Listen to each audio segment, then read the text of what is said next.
who found the courage to leave, and or who those who would need to find the courage and find strength in the messages and love received today to do so. When you listen to my testimony, I want you to meditate on Romans 8:28. For it says, and we know that all things work together for good to them who love the Lord, that love God, to them who are called according to his purpose. So for what we all have been through, it was because of a purpose, divine purpose that he had for us. There is a purpose for me to become a victim. I know it sounds crazy. And it was so I could become a survivor and a victor.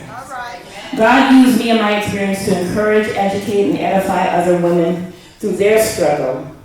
Also to share God's message and glory of love for us, and how he saved me from the clutches of the enemy and myself.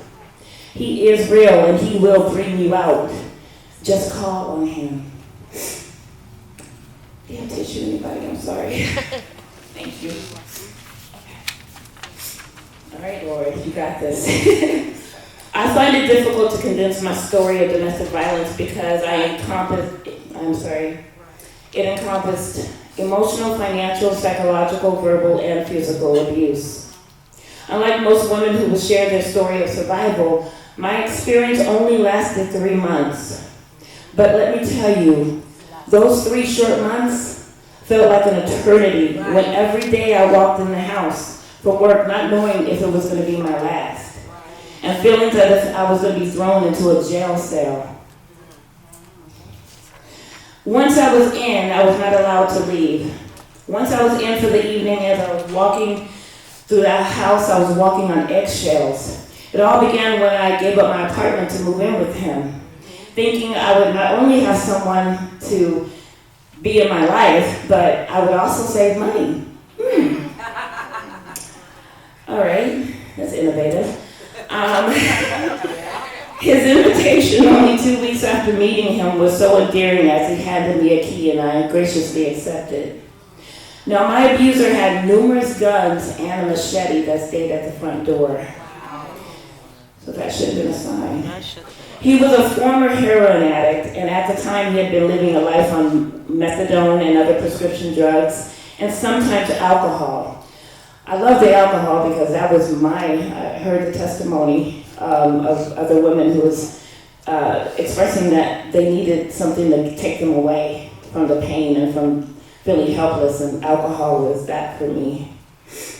So sometimes the alcohol intensified each moment of abuse, and you would think that I'd catch on to the first sign that this was not a good situation to be in. But I didn't catch on. The devil is so cunning. To make a long story short, over a 3-month span, his true self began to show, and his verbal abuse took on another life, physical abuse. Every event leading up to that day, June 13th, 2013, was extremely violent, from grabbing my hair and dragging me into the spare bedroom to continue his vicious attacks, punching me in my chest, to throwing the dressers and clothes around against the wall and breaking my belongings. Afterward, he'd apologize, of course, with the promise never to do it again. Over a period of time, I began to accept his behavior and his violent outbursts, and it became a part of my life. I began to learn his triggers and thought that I could control it by being careful of what I said, again, walking on eggshells. This is no way to live. But as the days went by, I experienced his good side. And so I said to myself, well, it isn't too bad. I can deal with this, and it can't get any worse than this. So now, I never took the fact that my abuser also expressed to me that his mother was abused most of her marriage to his father. And as a sign of impending danger to myself, I should have caught on then as well. So God was showing me signs. I just wasn't listening. But when I look back and I see that God has always shown me his face, signs that it was time to leave. Again, I thought it couldn't get much worse than this, and I was in control. So I stayed. As I reflect on that day, June 13th, 2013, I recall the distorted view of my ordeal through my fleshly eyes. I was lost, depressed, sad, lonely, frightened, and in pain. Before this day, when I began to realize I couldn't change him, and my life was in serious danger, I began to contemplate the day I would make my escape. A week before June 13th, I called SafeNest to find out what I needed to do just in case I needed them. They told me at the time they had one spot available, and that they would have a police officer meet me somewhere and take me to a safe place. I honestly did not want to live in a shelter, because I've been there, done that, and it just wasn't me, you know. I was goody two-shoes. I can't do that anymore. I can handle this life. So I was about to get paid that next Friday, and I decided if I can last this long, then I could wait until Friday when I had the money and move into a weekly, my own safe place. Well, time wasn't on my side. And on Thursday, June 13th, 2013, as I entered the house, I never thought it would be my last. I wasn't home 2 hours before his abuse would begin. And again, I'm making a very long story short, but so much led up to that moment when my life was about to change forever. And after a brief argument, while trying to speak in my softest tones, he began to physically attack me with much force this time. He chased me throughout the house, and as we entered the living room, as I was running for the door, he told me, "You better not open that door." He knocked me to the floor and commenced to beating me in my head, back, and chest. He then stood up and started kicking me. I recall not being able to scream or cry. I just prayed it would be over soon. But it wouldn't be. So he allowed me to stand up, and he grabbed my purse and ran into the spare bedroom. I followed him because my car keys and my driver's license and my last paycheck that I got that day was in my purse, and I was trying to make a fast getaway while I could. Needless to say, I was not leaving there safely. He began punching me in my stomach and screaming, "Why?" As if to say, "Why did you make me do this again?"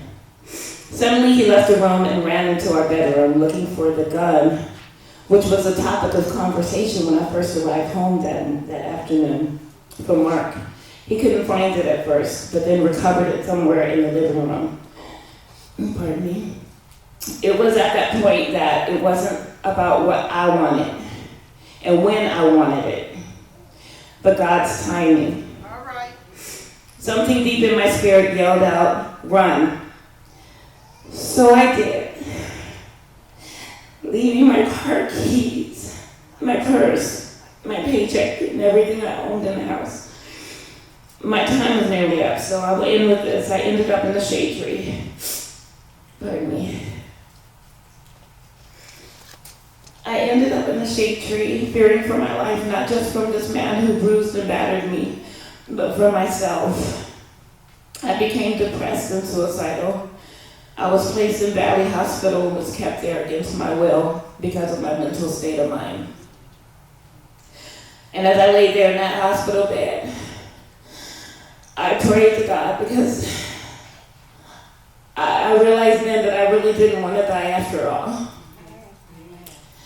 That I really wasn't ready. Something inside me told me, "You're not ready to go." But God allowed me to go through that because he wanted to show me who's in control. So again, I was kept there against my will. I prayed and prayed and prayed and asked God. I asked him to save me from this life and myself, and he did. I was released, and now I stand here today healed and thankful for God's presence in my life. I have recovered, and so can you. God bless you all. Be victorious and be a victim no more.